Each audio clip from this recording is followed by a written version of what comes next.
It's Tarek, the host of the Purpose Driven Movement podcast. On this episode, I have Jay Hedley, my good friend and partner in mental skills training. I have an exciting announcement to make that Jay will be contributing to the Purpose Driven Movement. So stay tuned into this episode where we discuss what high performance means in the context of a sporting environment, in the context of those trainers out there training clients. And Jay gives insights into the dynamism of implementing high performance within sporting teams, even individual sports like boxing, tennis. There's lots to learn from, lots to glean from this amazing episode. I hope you enjoy. G'day, Jay. How are you doing today? Doing well. Glad to be here, Tarek. We're glad to have you and certainly to dive into what we're to collaborate on. Before we do that, it'd be nice to understand a bit about you, your story, and certainly what HeadCoach is all about. Sure. So my background is in NLP. I've been training NLP for over 20 years now, and the application of NLP to performance. Beyond that, I got a background in developmental psychology through integral theory and working with a bunch of developmentalists and utilizing developmental tools to facilitate high performance. And then of recent times, when I say recent, I mean over the last decade,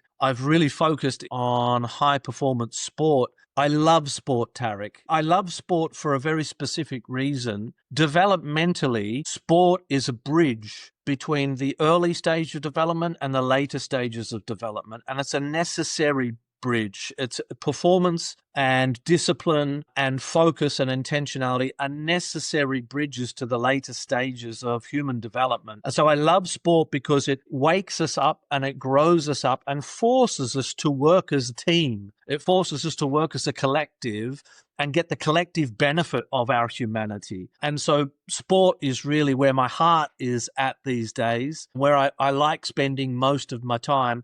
The other reason is sport is a young human being's game, so that, I am impacting and affecting the youth, which will continue to evolve and take my work to the next level, which is very, very exciting. And that's where the mental skills element comes into it. So of course you love sport, as do I. You probably grew up, no doubt, playing a variety of different sports. However, like behind the scenes, as it were, you talked about the collective, because even if it's an individual sport like tennis versus a team sport, there's still a team within a team who play a significant part. So tell us a little bit about sort of your role in regards to the influence that you have on these athletes. Well, its influence starts with rapport, and rapport enables relationship, which enables us influence. And so first and foremost, it's about getting healthy, solid relationships. And that can take a little bit of time. It can take, we're working with a new team. It can take 2 to 3 months to integrate into the team, yet retain some objectivity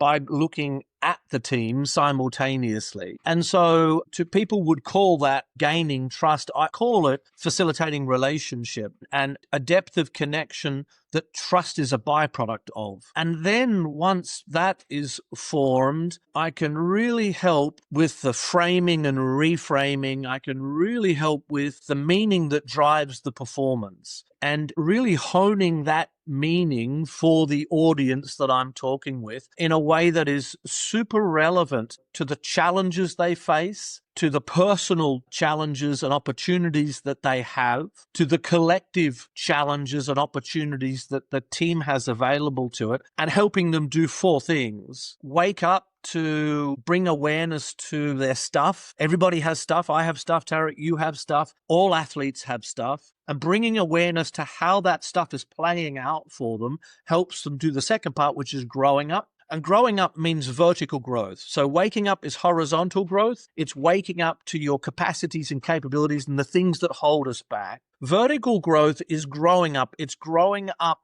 into a broader, more comprehensive, inclusive mindset. And so helping an athlete is helping them wake up, grow up, and then do the work of cleaning up their stuff, getting themselves out the way so that their training can perform through them on the day. And as I always say, the game's always won before it's won. And so what I mean by that is the preparation is critical because athletes play their preparation. They play from their preparation and they play to their preparation. And so that enables an athlete to then show up which is the final part. And showing up is the full expression of their talent, the full expression of all their practice and training, the full expression of everything that they are as a human being.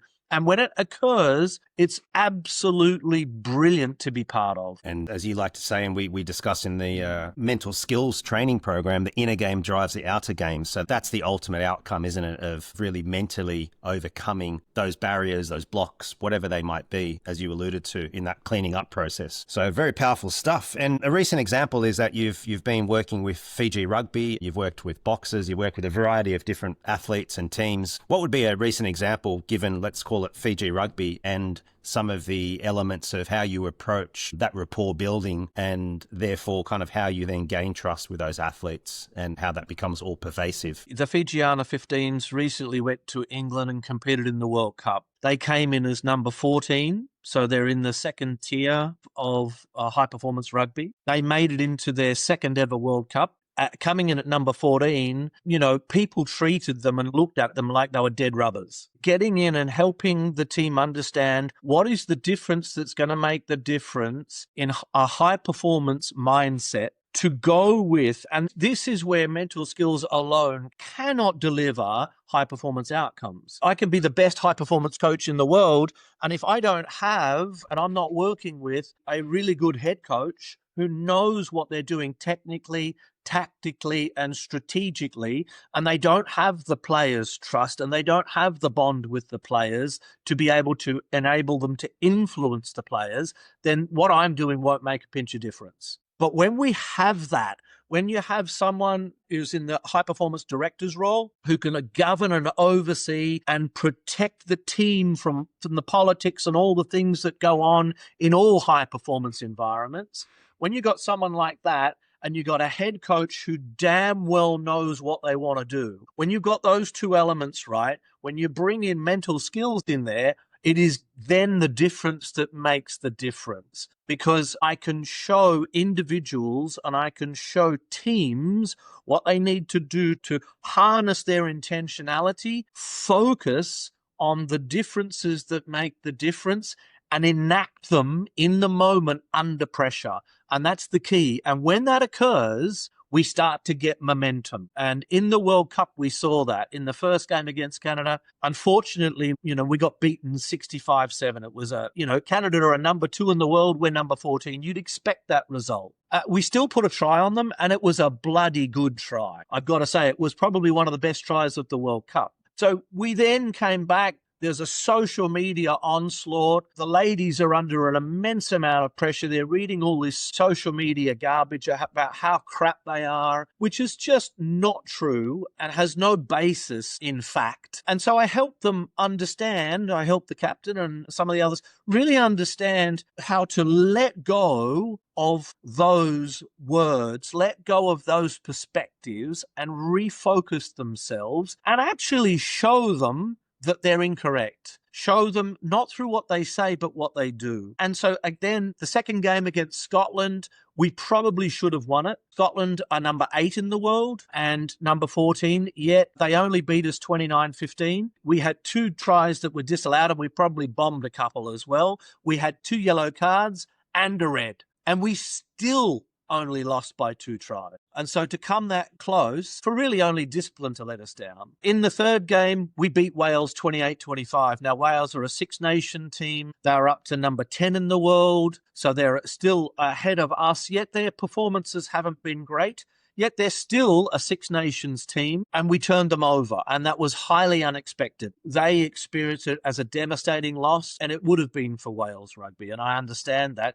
For Fijiana, however, it was constant movement of incremental growth and change, and the application of resilience, the application of intentionality, and the application of the mental skills that enabled them. There was 2 minutes at the end where we just continued, we're in our own red zone, we just continued to hold out the opposition 5 meters out the line, turned the ball over, we passed it. Unfortunately, the pass went to nobody and went over the dead ball line. Luckily for us, the referee ruled correctly, and said that, no, the pass was intended to go to somebody. It wasn't intended to throw out. It just went out as a result, and therefore it's the end of the game, giving us the W, which was fantastic. And, to see the elation and the excitement and what that meant to the team, both the coaching staff, the high performance manager, the head coach, and the ladies themselves was just extraordinary. Yeah.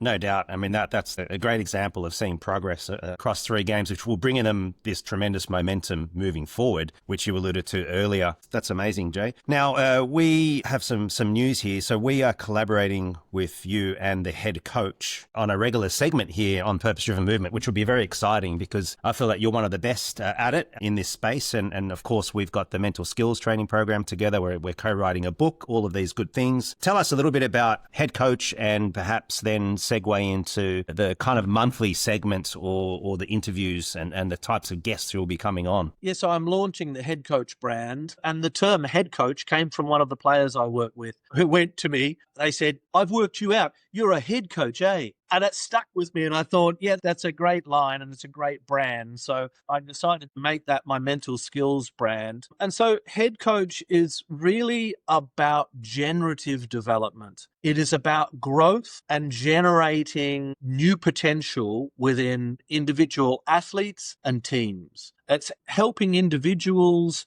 with their mindset around not only what most people would call managing stuff like anxiety, but actually using anxiety, because anxiety, the interesting thing about anxiety is anxiety only exists about what's possible. You have to be able to do it to get anxious about it. Anxiety is a future orientation about possibility, but it's a focus on what might go wrong and stop that possibility from coming to fruition. Whereas if we can see the other side of the coin, it presupposes that the possibility in and of itself exists. So actually, anxiety is your potential. And when an athlete really realizes that this experience that they have coded as negative is actually positive and can be used and harnessed to guide them toward what they can do, their eyes open up, their heart opens up, and their intentionality becomes much more clear and focused. We get very, very different results because this isn't experienced anymore as a negative thing. It's experienced as generating me toward the possibility of me rather than the probability of me. So you're able to obviously divert a negative into a positive through some of the methods, through being able to firstly build the trust and then use different techniques to get into the head, as it were, of the player. How does that differ though from how you would approach that from an individual to then a collective dynamic scenario? Let's say it's the rugby team. Would you single someone out, for example, and have them influence? What is your process there because I'd imagine it'll be hard to spend, so much time with individual players. How do you kind of do it in an efficient way in terms of influencing and getting them into a positive headspace? It's multifaceted. So there are some education sessions. I never do more than 30 minutes at a time. 30 minutes is the limit.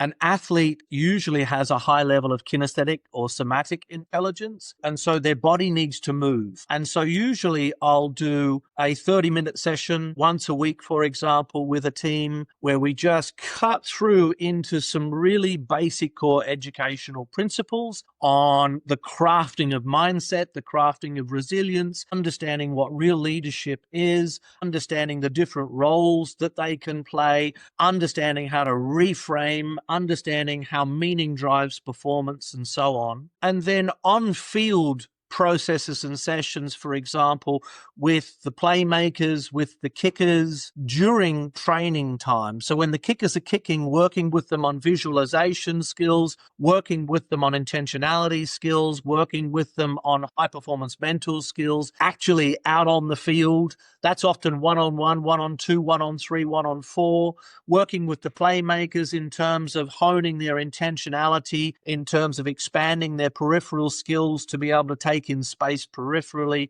and so on and so forth.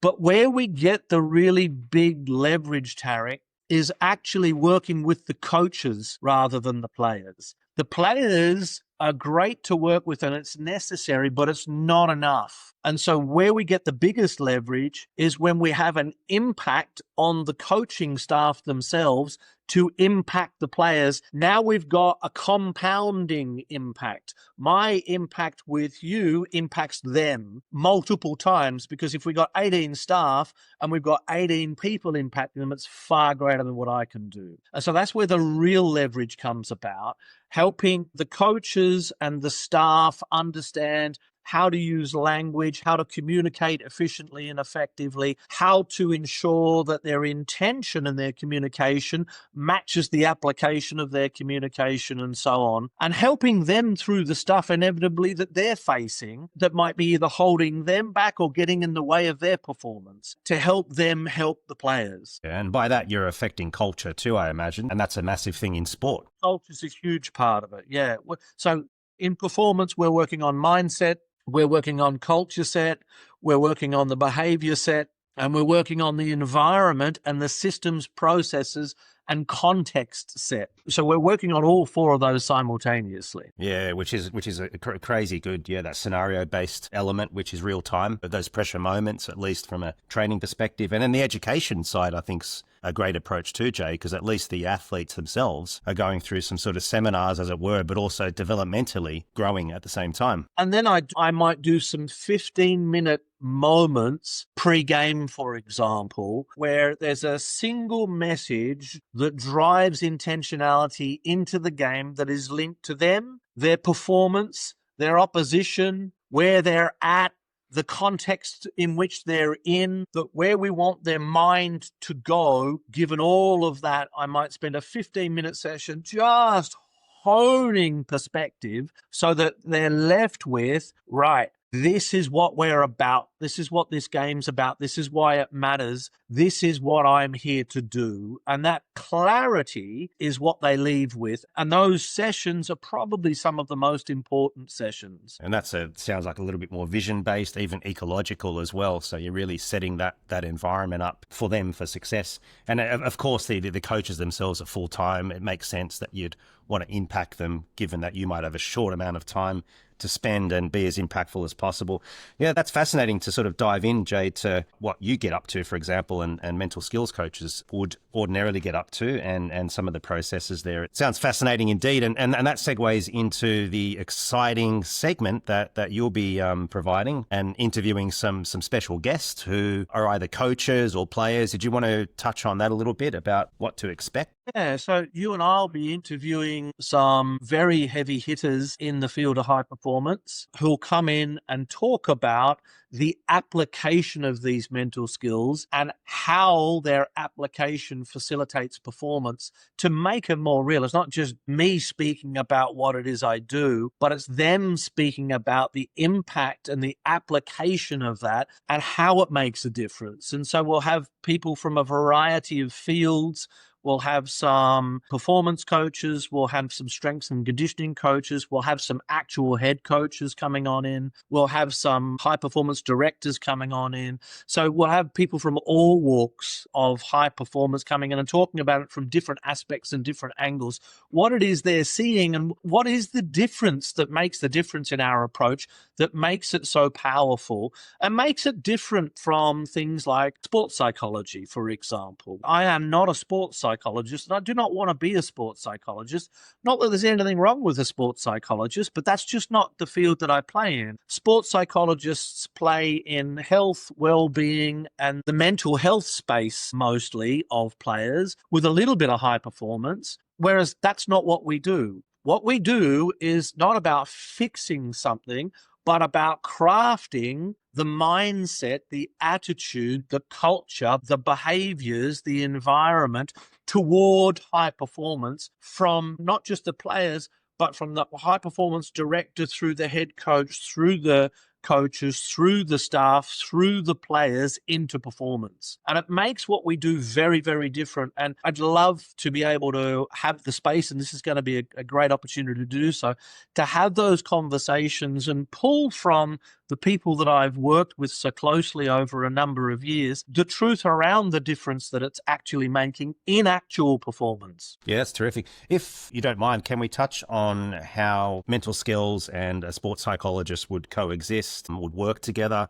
Do you have some examples that you could share just for the listeners? Because it's something that often I think about. Like, what are the key differences, and are there any clashes? Of course, there could be. There's certainly overlaps. I know a lot of sports psychs. I have a lot of respect for them. So I've got nothing derogatory to say, but I will say that their role is really on behalf of the player, and it's on behalf of the player's well-being, mental health, and their performance. Whereas the player is one aspect of what we do. It's not the aspect of what we do. And that's the real difference, that our approach is much more contextual. So they can work very well side by side, where the high performance mental skills is about creating and constructing the meaning that drives the performance, not resolving and fixing personal mental health issues and things that need to be addressed, where a player is working themselves into an unproductive state is where a sports psych can come in and make a big difference. I don't find so much that sports psychs work with the coaches, and I don't find so much that sports psychs work with the high performance managers and the team as a whole. I don't find that they do that quite so much. And if they do, it's more educational than facilitation. Yeah, so it's more on welfare, and that makes sense. Or well-being is probably more of a powerful way, isn't it? But here's the thing, in our world, it's necessary, but it's not sufficient. It's not enough on its own. And so our approach to mental skills is much more holistic and looks at the entire context of an entire team and how the entire team is working together and where the leverage is in the system. So it's much more systemic, if you like. And what would be the sort of carryover effects, or kind of, let's call it cross-contextual, out of the high-performance world of sport? How do some of these lessons, insights also impact other sectors? Like, who else could benefit from this knowledge, if you will? Anybody who wants to perform at a higher level. So high performance can be applied to your relationships. It can be applied to your work. It can be applied to business, entrepreneurialism. It can be applied to hobbies. It can be applied to parenting. High performance is about waking up, growing up, cleaning up, and showing up in any context. And so they're absolutely transferable. As I said to you before, probably the last decade I've worked in high performance sport. My background isn't in high performance sport. It's in working with business people and corporations, and working with the general public, training NLP, who come from all walks of life. And so the application of this isn't just for high performance athletes and teams. It's for anybody who wants a change in the way they're performing something and cannot unlock but sense that there's more potential than is being applied. High performance is cross-contextual. Those who are listening, as fascinating as the sporting and athletic realm is, I mean, a lot of people, even corporations, business people, whatnot, look up to sporting icons. I mean, who kind of doesn't? I mean, when I was a kid, it was Michael Jordan and Pele and all of these sport greats, right? And I imagine that society at large just loves these sporting icons and the whole notion of what sport is and what it can bring, as you discussed at the very beginning. Another aspect I really like of high performance sport is at the elite level, it's on the world stage. And so the impact we're having on the athletes is having an impact on the fans, is having an impact on the game, is having an impact on, it just enables us to get more bang for our buck, more leverage for the work that we're doing. And there's very few other contexts in which we can really do that. Yeah, that's probably what I'm alluding to, and particularly, the limelight's on these athletes. Like, they make one wrong move, it's like, they're potentially their contracts are cut or whatever. So they really have to be the role model. One right move, and potentially those contracts start coming in. True, yeah.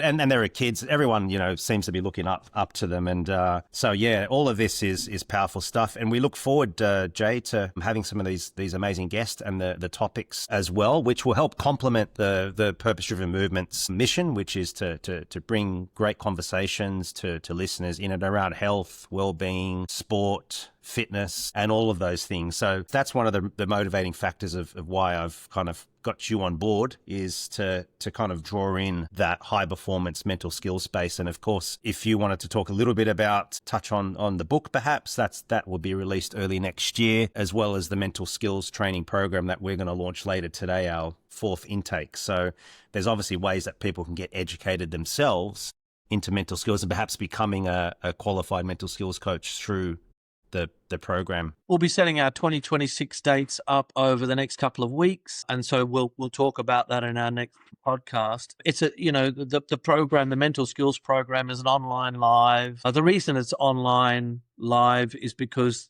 our clients are coming from literally all over the world. In this one, we've got clients from Asia, Australia, New Zealand. We've got clients from Fiji. We've got clients from America.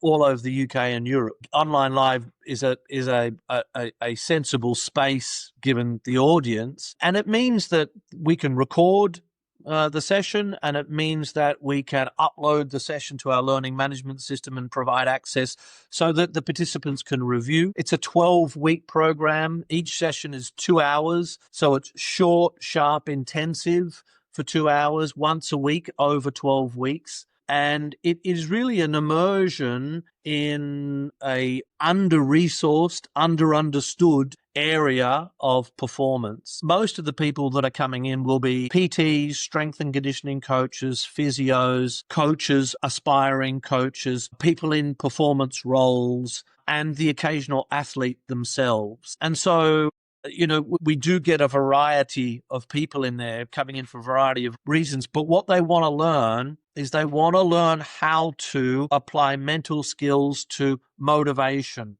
communication, leadership. They want to understand how to unlock potential in people. And that's what the program's all about, how to do that. What skills do you need to develop? And then how do you apply those skills is what the program's all about. And, we've had some fabulous feedback that we'll share with people over the coming weeks and months as well. And you'll hear from people who've applied it, who'll provide feedback on the application of, these processes and why they work. Yeah, most certainly. But it's a fluid type of curriculum, as you said. It's important that these 12 sessions are 12 modules, in that showing up live is so dynamic. I mean, every time we've delivered sessions, they've just been obviously we're following the curriculum, but they're different, they're dynamic, they're interactive, and that's how it's sort of designed. So by the end of the 12 sessions, one is well equipped, more confident to go out there and impact their athletes, their clients, if you will, and with a lot more clarity and a lot more strategies as well, as you touched on, Jay. So for those of you who are keen, we'll have a link to the mental skills training landing page. There's plenty of information to peruse through. There's a syllabus there, materials. There's a free ebook that Jay's written on resilience. So go and check that out. And there's plenty of testimonials of past students. So we're running our next one today, given that it's 2025 September, but next year we will be running more and more. So stay tuned for that. Stay tuned, folks, for Jay's segment and the special guests that we'll be having on in the not too distant future. So thanks again for your time, Jay. Thanks, Tarek. Great to see you. Glad to be part of the purpose-driven movement. Yes, we welcome you with arms wide open. Hey, fitness enthusiast, can you please do me a huge favor and leave a review or rating, subscribe to the podcast, or share with a friend? These little acts make a huge difference in keeping this show going. Thanks so much.